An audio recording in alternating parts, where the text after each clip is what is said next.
உலகை எழுப்பும் ஞாயிறு அங்கே குடியிருப்பான். அவன் ஆனை முகத்தனின் அடியவர் மனத்தில் ஒளியாய் வந்து கொலுவிருப்பான்.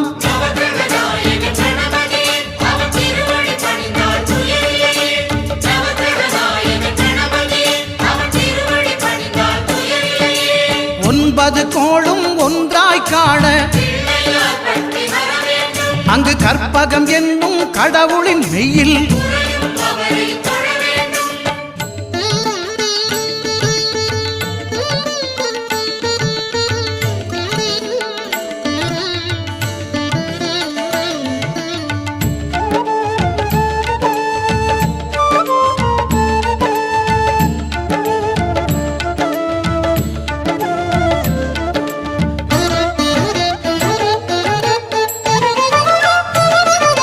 திங்கள் பகவான் திருமுகம் காண